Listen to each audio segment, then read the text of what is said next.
En el submundo secreto de los cárteles, donde el poder es una corona que se lleva con sangre, un hombre reinaba supremo, el Mayo, un nombre susurrado con temor y reverencia.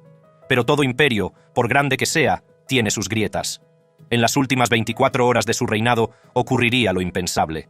Una traición tan fría como la noche del desierto, una caída en desgracia tan rápida como una bala.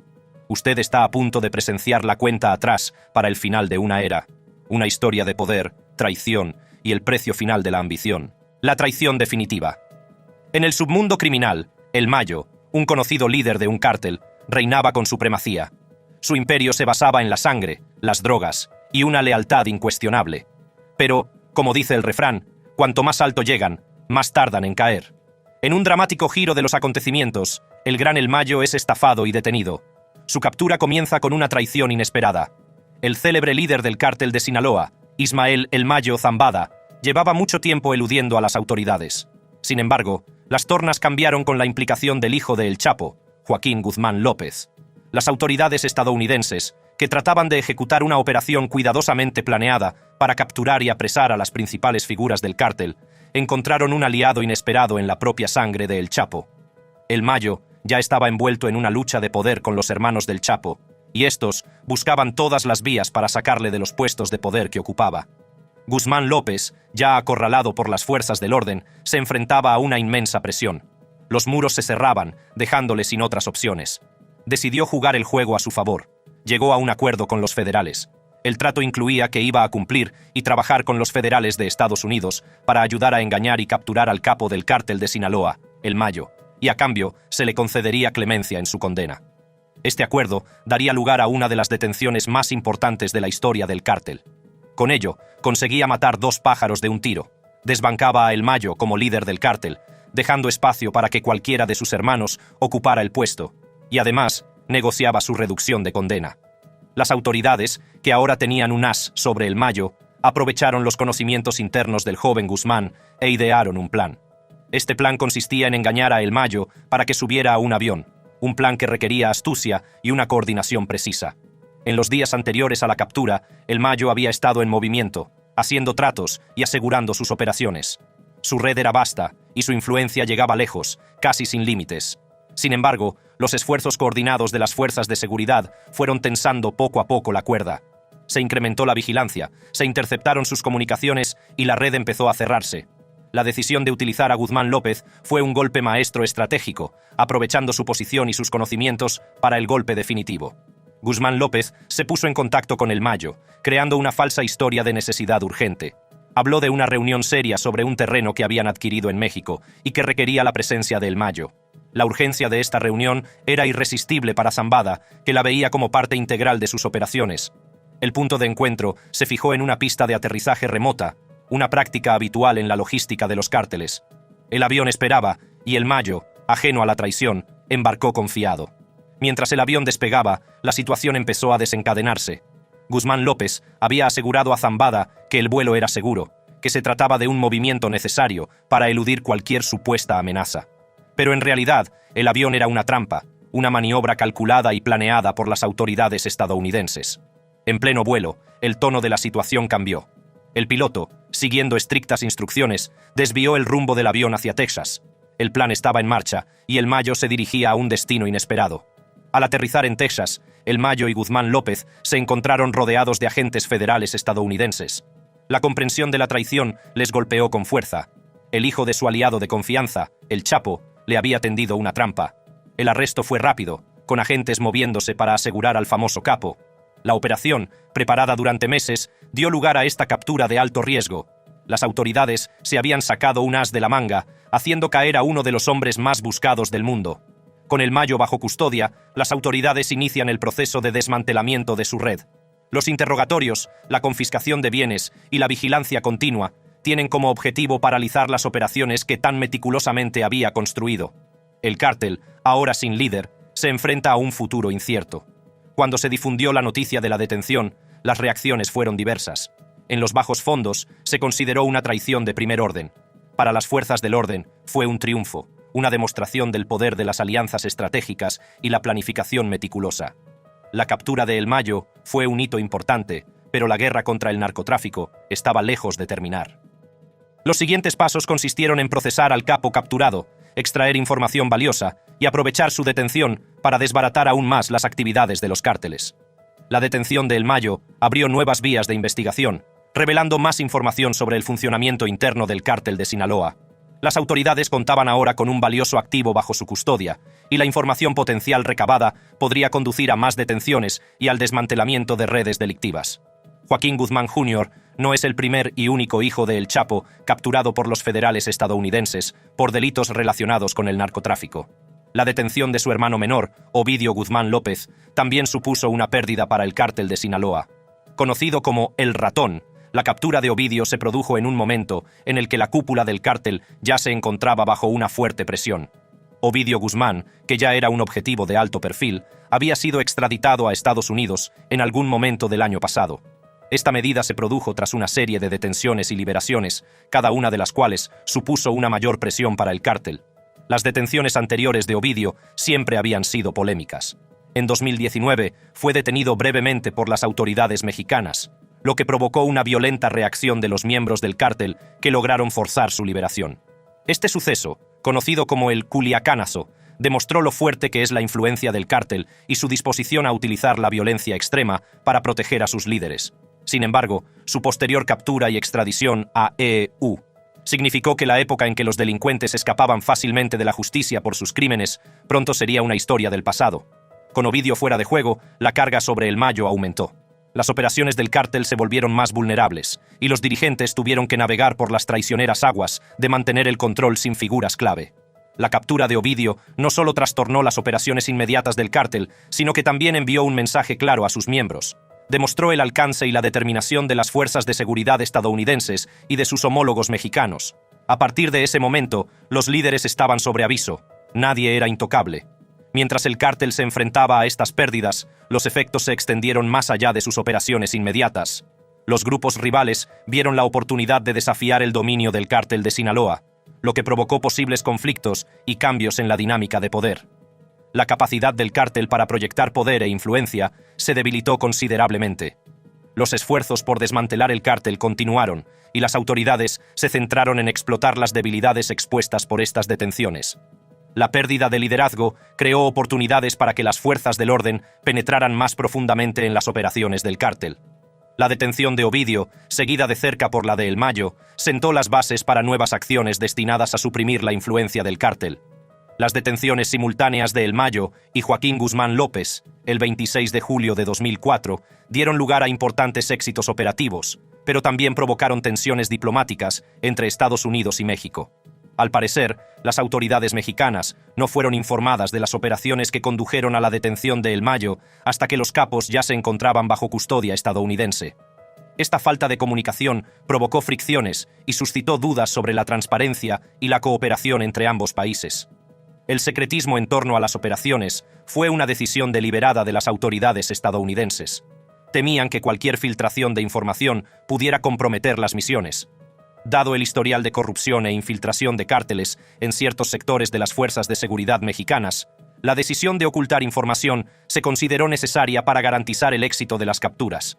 Sin embargo, este enfoque no sentó bien a los funcionarios mexicanos. El presidente mexicano, Andrés Manuel López Obrador, expresó su descontento por la falta de comunicación. Pidió transparencia y subrayó la importancia de la cooperación en la lucha contra el crimen organizado. El llamamiento del presidente a la apertura puso de relieve la tensión que estas operaciones secretas ejercen sobre la relación bilateral. México, que había avanzado mucho en su lucha contra los cárteles, se sintió marginado por las acciones de su vecino del norte. La tensión diplomática también tuvo implicaciones prácticas. La desconfianza podría destruir la cooperación en futuras operaciones que estas acciones generen. Los funcionarios mexicanos, al sentirse excluidos de las decisiones críticas, podrían estar menos dispuestos a compartir información de inteligencia o a participar en operaciones conjuntas. Esta ruptura de la comunicación y la colaboración podría beneficiar a los cárteles, que prosperan gracias a la desunión entre las fuerzas de seguridad. También podría verse afectada la percepción del público mexicano sobre el papel de su gobierno en la lucha contra el crimen organizado. La noción de que operaciones tan importantes se llevaron a cabo sin la participación de su gobierno podría llevar a cuestionar la eficacia y autonomía de los esfuerzos de México contra los cárteles. El llamamiento a la transparencia del presidente López Obrador fue, en parte, Un esfuerzo por abordar estas preocupaciones públicas y reafirmar el compromiso del gobierno en la lucha contra el crimen organizado. Una vez calmadas las aguas, las autoridades mexicanas se apresuraron a reconducir la historia a su favor. Hablaron de sus esfuerzos y éxitos en la lucha contra los cárteles dentro de sus fronteras. Afirmaron que las detenciones, aunque llevadas a cabo por las fuerzas estadounidenses, formaban parte de un plan más amplio que incluía importantes contribuciones de las fuerzas de seguridad mexicanas. Para mantener a la opinión pública de su lado y reforzar su papel en la lucha contra el crimen organizado, las autoridades mexicanas necesitaban recuperar el control de la historia. Mientras se avivaban las tensiones diplomáticas entre Estados Unidos y México, el Departamento de Justicia estadounidense decidió intervenir, emitiendo un comunicado oficial sobre la detención de El Mayo, en el que hablaba de la importancia de la operación y de lo que implicaba para la lucha contra el cártel de Sinaloa. El fiscal general Merrick B. Garland se dirigió a la nación, destacando en gran medida el esfuerzo y la coordinación que EEUU utilizó en la captura de El Mayo y Joaquín Guzmán López. El Departamento de Justicia ha puesto bajo custodia a otros 2 presuntos líderes del cártel de Sinaloa, una de las organizaciones de narcotráfico más violentas y poderosas del mundo. Ismael Zambada García, o El Mayo, cofundador del cártel, y Joaquín Guzmán López, hijo de su otro cofundador, fueron detenidos hoy en El Paso, Texas, decía el comunicado. Garland hizo hincapié en los cargos a los que se enfrentan ambos hombres y su papel en las operaciones delictivas del cártel. Ambos hombres se enfrentan a múltiples cargos en Estados Unidos por liderar las operaciones criminales del cártel, incluyendo sus mortales redes de fabricación y tráfico de fentanilo. Garland también abordó el impacto de estos esfuerzos en la lucha contra la crisis del fentanilo.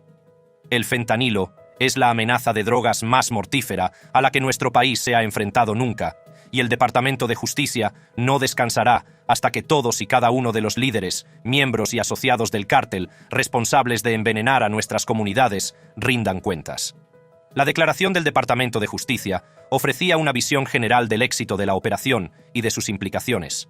Enmarcaba las detenciones como victorias no solo de las fuerzas del orden, sino de la sociedad en su conjunto, reforzando el mensaje de que la justicia prevalecerá frente a la delincuencia organizada. Mientras Estados Unidos y México navegaban por las secuelas diplomáticas, la atención siguió centrada en aprovechar este éxito para seguir desmantelando el cártel de Sinaloa y proteger a las comunidades del azote del narcotráfico. Una vez detenidos El Mayo y Joaquín Guzmán López, los siguientes pasos consistieron en iniciar rigurosos procedimientos judiciales y proseguir los esfuerzos para desarticular las operaciones del cartel. Las detenciones marcaron un hito enorme, pero el camino hacia el desmantelamiento total del cártel de Sinaloa sigue su curso y requiere la cooperación constante y el compromiso inquebrantable de todas las partes implicadas. El jefe. Al iniciarse los procesos judiciales contra El Mayo y Joaquín Guzmán López, se hizo crucial comprender la estructura jerárquica del cártel de Sinaloa y el papel que estas figuras desempeñaban dentro de ella. El cártel de Sinaloa es una de las organizaciones de narcotraficantes más poderosas y duraderas del mundo, y opera con un modelo de liderazgo altamente organizado y escalonado. En la cúspide de la jerarquía se encuentra el líder supremo, o el patrón. Históricamente, este puesto lo ocupó Joaquín El Chapo Guzmán hasta su captura y extradición a Estados Unidos. Tras la caída de El Chapo, Ismael El Mayo Zambada se convirtió en la figura de mayor rango dentro del cártel.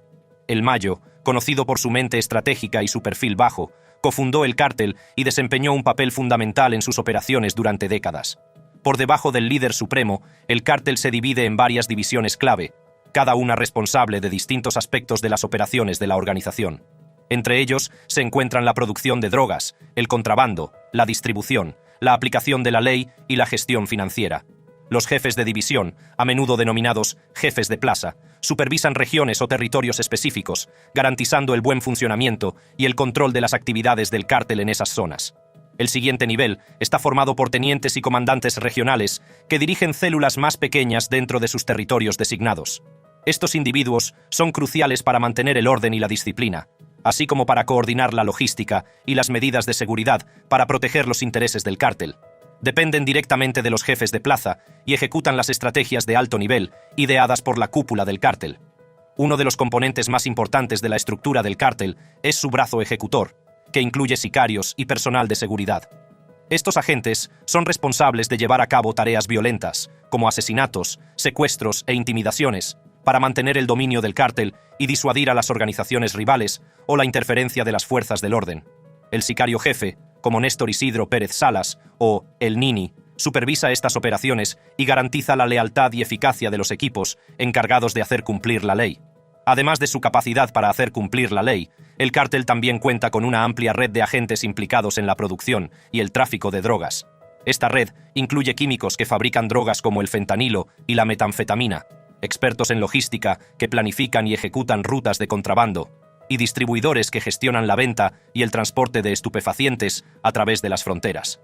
Estos operativos trabajan de forma concertada para garantizar el flujo continuo de drogas desde los lugares de producción hasta los consumidores.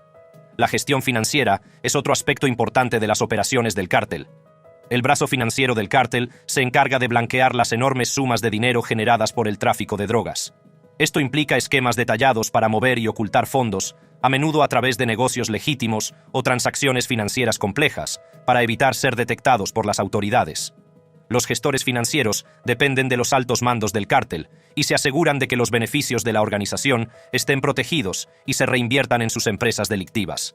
La estructura jerárquica del cártel de Sinaloa está diseñada para ser muy grande y también flexible, lo que le permite adaptarse a circunstancias cambiantes y mantener sus operaciones a pesar de cualquier desafío. Esta adaptabilidad ha sido un factor clave de su resistencia y longevidad.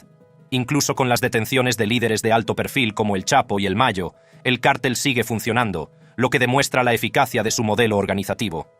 Comprender esta jerarquía es crucial para las fuerzas del orden en su labor de desmantelamiento del cártel. Al centrarse en las figuras clave de la estructura, las autoridades pretenden desbaratar la capacidad operativa del cártel y debilitar su control sobre las actividades de narcotráfico. Sin embargo, la naturaleza descentralizada del cártel implica que la captura de un líder suele dar lugar a que otro ocupe su lugar, perpetuando el ciclo de violencia y actividad delictiva. Comprender la jerarquía del cártel de Sinaloa permite entender el ascenso de Ismael El Mayo Zambada a la cima de la organización. Ismael Zambada García, conocido como El Mayo, es un tenebroso pero formidable narcotraficante que lleva más de 35 años involucrado en el tráfico de drogas. Su ascenso al poder dentro del cártel de Sinaloa se remonta a los primeros tiempos del cártel, cuando cofundó la organización junto con el Chapo. A diferencia del Chapo, que a menudo atraía la atención de los medios de comunicación y se convirtió en una figura muy conocida, El Mayo mantuvo un perfil bajo, operando desde la sombra y evitando la mirada pública. El enfoque discreto y estratégico de El Mayo ha sido la piedra angular de su éxito y longevidad en el tráfico de drogas, mientras que las sonadas fugas de El Chapo y su posterior captura ocupaban los titulares de todo el mundo. El Mayo seguía siendo un fantasma, raramente visto y nunca capturado, hasta su reciente detención. A raíz de esta detención, se hizo evidente que la captura de una figura de tan alto perfil requería desentrañar décadas de evasión estratégica. Para El Mayo, evitar la captura durante casi 4 décadas no fue una hazaña pequeña. Su capacidad para permanecer oculto durante tanto tiempo se debió a una combinación de astucia, alianzas estratégicas y un talento casi sobrenatural para ir un paso por delante de las fuerzas del orden. A lo largo de los años, construyó cuidadosamente una red de operativos leales y se labró una reputación de cerebro estratégico. A diferencia de muchos de sus contemporáneos que buscaban el centro de atención, El Mayo prefería operar desde la sombra, asegurándose de que sus movimientos estuvieran cubiertos por el secreto. Uno de los factores clave que contribuyeron a que El Mayo evitara ser capturado durante tanto tiempo fue su profundo conocimiento de las tácticas de las fuerzas de seguridad y su capacidad para contrarrestarlas eficazmente. Realizó grandes inversiones en inteligencia y vigilancia, y a menudo conocía las operaciones de las fuerzas del orden incluso antes de que comenzaran.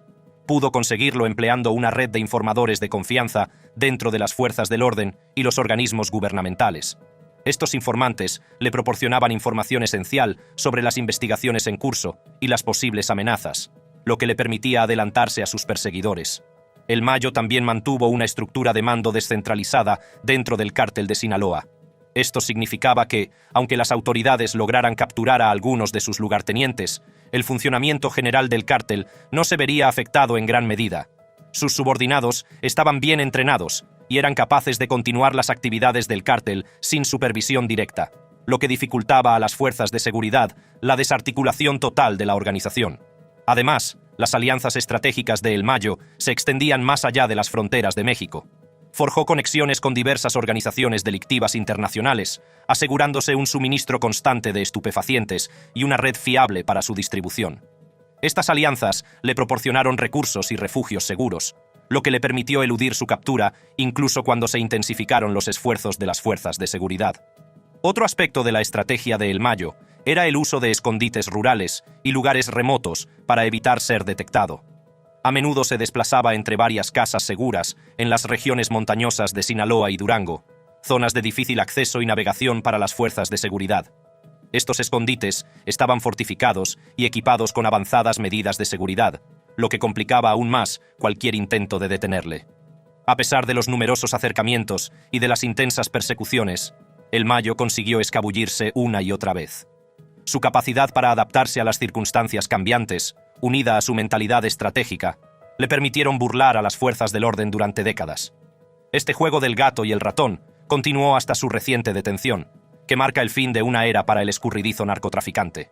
La reputación de El Mayo de evitar los focos se extendió también a su vida personal. Rara vez aparecía en público y se sabe poco sobre sus hábitos personales o su paradero.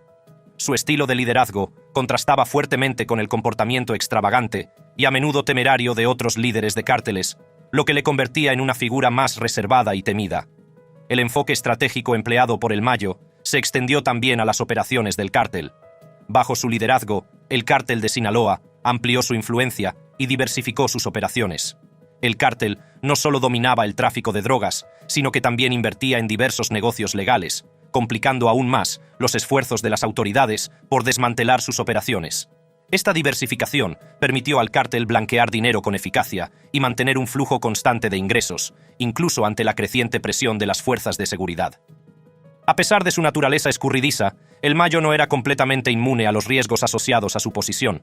Se enfrentó a numerosas amenazas de cárteles rivales, fuerzas de seguridad e incluso luchas de poder internas. Sin embargo, su mentalidad estratégica y su capacidad para adaptarse a circunstancias cambiantes le permitieron sortear estos retos con eficacia.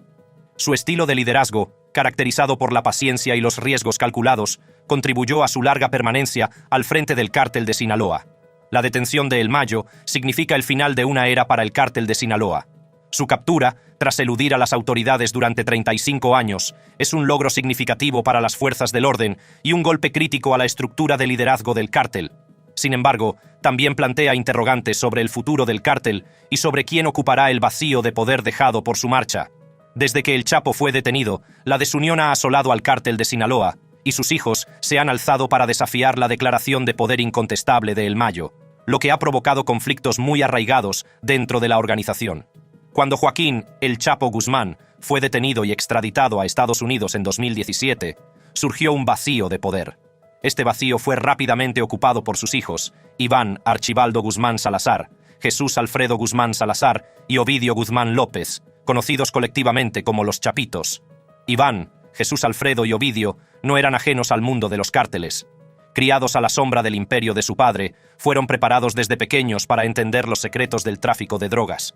Su educación giró en torno a la cultura de secretismo, lealtad y eficacia despiadada del cártel.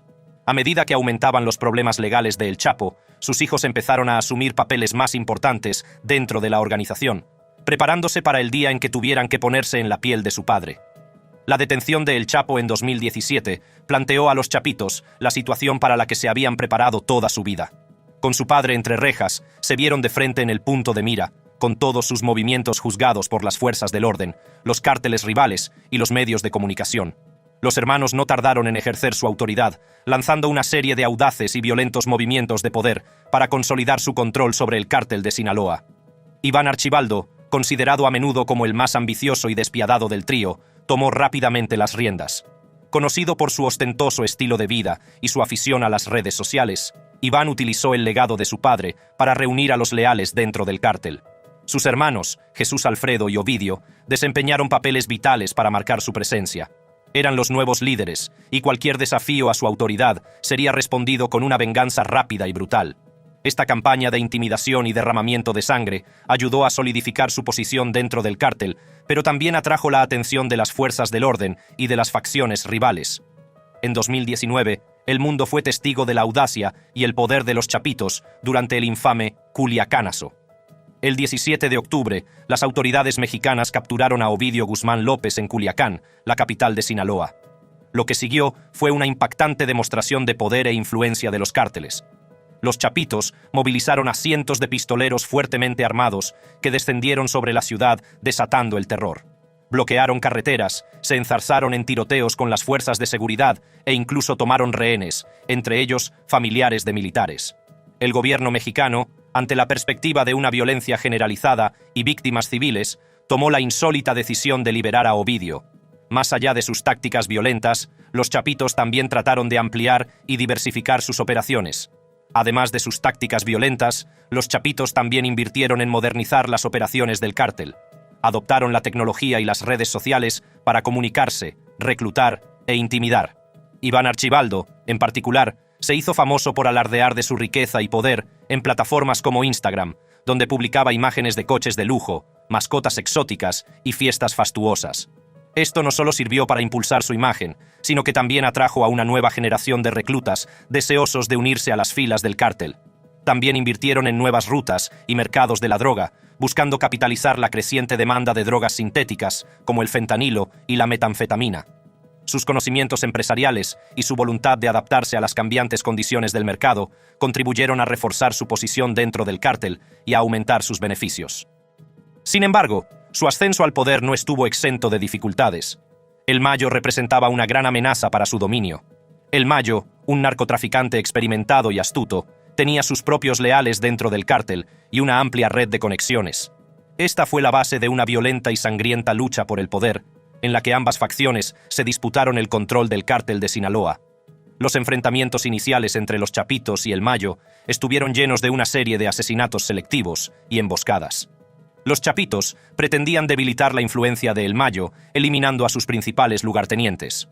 Uno de los incidentes más impactantes se produjo en 1929, cuando un convoy en el que se creía que viajaba El Mayo fue emboscado por pistoleros leales a los chapitos. El tiroteo que siguió dejó varios miembros del cártel muertos y avivó aún más la rivalidad entre las dos facciones. El Mayo, sin embargo, no se dejó intimidar fácilmente. Contraatacó utilizando su amplia red de aliados y matones para devolver el golpe a los chapitos. Creía que había que golpear a sus enemigos donde más les dolía, por lo que su estrategia consistía en desestabilizar sus operaciones, atacando sus rutas de tráfico de drogas y sus cadenas de suministro. Esto condujo a una serie de violentos enfrentamientos en territorios clave, en los que ambas facciones lucharon por el control de lucrativos corredores de contrabando. Uno de los campos de batalla más importantes fue la ciudad de Culiacán, Sinaloa, centro neurálgico de las operaciones del cártel. La ciudad se convirtió en una zona de guerra a medida que las fuerzas de los chapitos y el Mayo se enzarzaban en feroces tiroteos, dejando la ciudad en un estado de desesperación permanente. La violencia se extendió a las zonas civiles, sembrando el miedo y el pánico entre la población local.